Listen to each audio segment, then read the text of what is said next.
And welcome back, Rugby fans, to Rugby411. As always, I'm your host. My name is Joshua Shibata, and this is our preview of one of the last chances for the United States to make the 2027 Rugby World Cup. The USA men's rugby team taking on the Samoa men's rugby team. Technically, this is the fifth place matchup for the Pacific Nations Cup. If you're not familiar, Pacific Nations Cup has 6 teams involved, 3 in each pool, 2 pools of play. The bottom 2 teams play off in this 5th place matchup. A position that the United States was hoping not to be facing, because the way that it works this year with the Pacific Nations Cup, there is Rugby World Cup qualifications. With this competition, the top 5 teams make it into the Rugby World Cup. You just don't want to be last. So Japan, Fiji, Tonga, by the way, congratulations on making it into the Rugby World Cup. And then Canada made it as well. The last place will be determined with this matchup. Whoever wins automatically qualifies for the Rugby World Cup. Now, that doesn't say that the United States' chances are completely done, which is what this other half is all about, because I know there's a lot of people that are a little confused, and the verbiage online for the Rugby World Cup website is a little confusing, so I'm going to break it down for you guys and explain exactly what are the chances and what are the options that the USA men's have if they happen to lose to Samoa. Of course, this match is happening this weekend at 12:30. It's this weekend in Colorado. You're going to have all 3 matches of the Pacific Nations Cup. The opener is going to be the men and Samoa teams playing off against each other at 12:30 p.m. Pacific Standard Time. You can watch all that live or on demand on Paramount Plus. Can't stress you guys enough on how important it is, if you are a rugby fan, how essential it is, if you're a rugby fan, to get Paramount Plus. All the men's action is on there. The entire Rugby World Cup is on there, on demand and live. I believe the HSBC Sevens is going to be on there in the future. Again, they have other programming on there, American football games on there, soccer or European football games on there. And in 2026, the UFC events will all be on Paramount Plus. They have a great deal right now. First 2 months are only 99 cents a month. Cancel at any time. It's a great option. And I don't understand why, if you're a rugby fan, why you wouldn't want to take advantage of that if you're in the United States. Outside the United States, I believe Rugby Pass is the way to go. So, before we get into this matchup, let's talk a little bit about what happened to get here. So USA unfortunately falling to Japan 47-21. I won't go into great details of the match, but some observations, line out problems still haunt the United States, and I feel that really does kill a lot of momentum with the United States. Now, Japan plays especially the Brave Blossoms iteration of right now, plays a very fast, hard-hitting pace rugby, and they are conditioned for it. So from start to finish, from minute 0 to minute 80, Japan is all about picking up the pace. And if you're not conditioned to hang with them, that becomes the downfall. Canada showed that. USA also showed that as well. And that's what Japan thrives on, is playing fast and hard the full 80 minutes. And Japan United States just couldn't hang with the Japanese, unfortunately, on that. I do have to make a shout out to Capelli Pifoletti, the hooker for the United States. 2 tries in that game of brace. But otherwise, not really a lot to write home about in that game. So, we now move our attention to Samoa. Samoa, on the other side, played a pretty competitive pool with Tonga and Fiji. The Tonga match, Samoa unfortunately got kind of bamboozled by Tonga from the start. Tonga started off really hot, and then Samoa got into the game, but then ended up losing to Tonga 30-16. Big news in that game, unfortunately. Samoa does lose their team captain, Theo McFarlane, which I'll explain the significance of that later. And then the match against Fiji, Samoa actually was winning against Fiji right before the half. And then in the second half, Fiji just turned on the afterburners, and Samoa just could not hang. In that match, Samoa unfortunately lost one of their talented wingers, Teleni Su, because of a red card.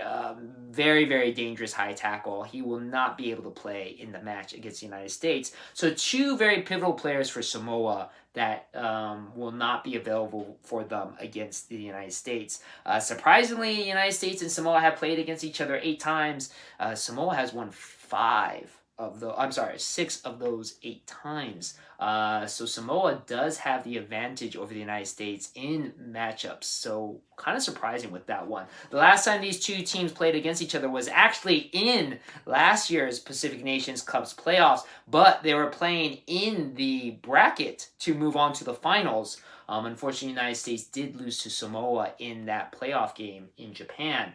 Hopefully things will finish a little bit different here. The Samoan team, as I mentioned before, Theo McFarlane is out, Teleni Su are out. Both of them pretty experienced players. The Samoa team, they didn't release a full roster that will be playing, a full 15, but it is a very, very young squad. They only have 2 of the 23 that are up that have at least 21 or more caps. Only 2 of them. They would have had 3 if Theo McFarlane was still available, but unfortunately, again, he's injured.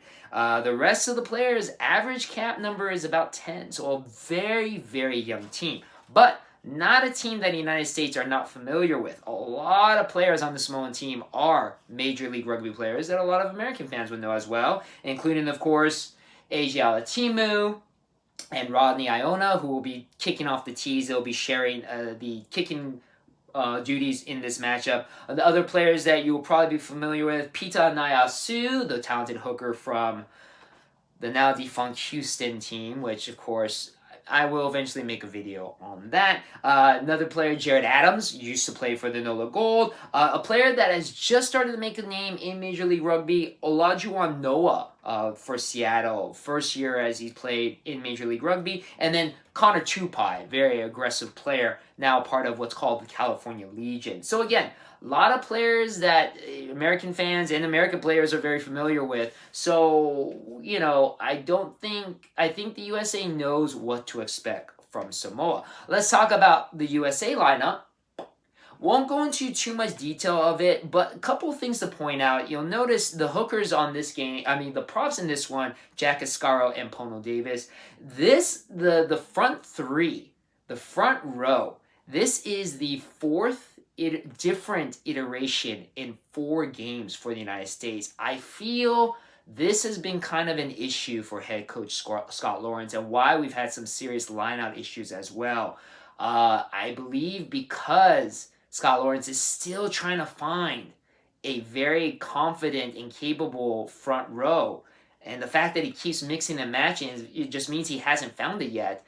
4th threesome pairing in the last 4 games. So in the last 4 games, you've not had the same front 3 for the United States. Capelli Pifoletti seems to be the constant standard as a starting hooker, but it's a rotating cast of props. So I don't know how that's going to bode for you, United States. It hasn't bode very well, as lineout problems have been constant, and probably a major reason why the United States lost to Canada. Maybe a big reason why they lost to Japan. Hopefully they will fix it for Samoa. As for the rest of the front, just a couple of changes. Paddy Ryan moves from the number 7 spot to number 8 because unfortunately in the game against Japan, Makin Ali Khan, the very, very talented young USA Eagles player from the Anthem Rugby Carolina team, suffered a pretty bad injury, so obviously will not be able to play. When Paddy Ryan moves to the number 8 spot, Vilani Helu comes in at number 6. Corey Daniel back in at the open side flanker position at the number 7. Ruben De Haas is still there. Chris Hilsenbeck is still there. We do have the return of Tommaso Boni, one of my favorite players, formerly of Old Glory DC, an Italian-born player, but he is a USA capped Eagle. This will be his 10th appearance as a USA Eagle. He is replacing Tavita Lopetti in the center. Don't know if that means Tavita Lopetti was hurt. I think he did suffer an injury in Japan against the Japanese team, so that might be why he was replaced. And then Mitchie Wilson is coming in at the starting fullback for Eric Storty. Also should be mentioned on the bench at number 18, the possible debut of Maliu or Liu by his friends that his friends know him, Nuafe, very, very talented prop of formerly the RFCLA, now I guess maybe part of the California Legion, maybe. But he has the possibility of getting his very first USA Eagles cap, which is great for Liu. I'm very happy for him. A lot of people always say Liu is one of the hardest hitting players in RFCLA, so it'll be great to have his power off of the bench. Other than that, everybody else pretty much the same on the bench. Christian Poidevin, unfortunately, getting moved to the bench, but Ethan McVee's there. Luke Carty and Eric Storty are coming back as well. So that's the game. Again, I feel the strategy for the USA men will probably be try to hit Samoa hard and fast, and then you just got to ride it out. I feel the lineout mistakes definitely got to kind of curb those as much as possible. Otherwise, this is not going to go very well. Now, if it happens that the U.S. are unsuccessful to beat Samoa, their chances of qualifying for the Rugby World Cup are not quite done just yet. Here on the bottom half, we have the two other scenarios that the USA have to still make the Rugby World Cup. First scenario, if the USA loses to Samoa, they will be taking on Chile in a winner-takes-all two-game playoff. The winner goes into the Rugby World Cup. The loser will have to move into the second scenario. But let's go over this game first. So 2 games, a home and away for the USA if they play against Chile. Chile currently ranked at number 20. First game will be in Salt Lake City, Utah on September 20th. And then the second game will be at Estadio Sausalito in Viña del Mar. To be determined the date. I'm assuming it'll probably be the week after. And basically, in a 2-game playoff, if you're not familiar, is basically an aggregate score. So you don't have to win both games. You just have to score more points than the other, which Chile and the United States know all too well about. Unfortunately, United States has a very bad history with Chile. The last Rugby World Cup, 2023, that we were trying to qualify for, we had to play against Chile as our last chance in. We lost to Uruguay. We had to play Chile. We played 2 games. We lost in the aggregate score by 1 point. So not necessarily the scenario that the United States wants to repeat. So obviously USA would love to avoid that scenario. But if we happen to repeat history and lose to Chile, we still have one more chance. The final qualifier repechage tournament involves 4 teams. 2 teams already in Belgium, number 22 ranked in the world, Belgium. They were the 3rd place finishers in the European Rugby Tournament, so they get a chance. The top 2 teams automatically qualify for the Rugby World Cup. 3rd place gets this last chance repechage. And then Namibia, number 27, they actually won a playoff game. They were the runners-up of the African Rugby World Cup, African Cup tournament. They played against the runners-up of the Asia Cup tournament, which I believe was the United Arab Emirates team, and Namibia won. Shockingly enough, Namibia, funny fact, has never missed a Rugby World Cup. So this is their only chance left. And they definitely don't want to create history by missing out on the Rugby World Cup. And then the 3rd team has yet to be determined. It's either going to be Brazil or Paraguay. These 2 teams are the 3rd and 4th place team of the South American Rugby Cup. This game, they're going to play 2 games, an aggregate score. That will be done in October 11th and 18th. So by the end of that, we'll know which of the 3 teams are in. And then the 4th team is either going to be the United States or Chile. Whoever loses this game moves into this last chance repechage. So if the United States, again, like I said, repeats history, loses to Chile, this is our last chance. We're going to play either Belgium, Namibia, Brazil, or Paraguay. And again, this is a pool tournament, so you have to play every team, and whichever team scores the more wins or points, they move on to the Rugby World Cup. Only one team moves on. So that's it. And this tournament will probably happen in November, from what I understand. Obviously, we have to figure out all this first before we get to here. But yeah, that is the worst case scenario, folks. But again, if USA loses against Samoa, which it's not, I feel USA has a good chance against Samoa. USA has to play, like I said, a fast, hard-paced game from the start. If they can repeat what Tonga did and just put out the points at the beginning, take Samoa by surprise, they can cruise on to the win. I think going against Chile might be a little bit dangerous. And then this last one, I mean, theoretically, Brazil, Paraguay, Namibia, and Belgium are all lower-ranked teams, but man, you got to play against those three teams back to back to back in 3 weeks action. It's rough for anybody. So, but again, USA is not out of it yet. So lots of rugby still left here in as we're ending the summer of rugby, going into the fall of rugby.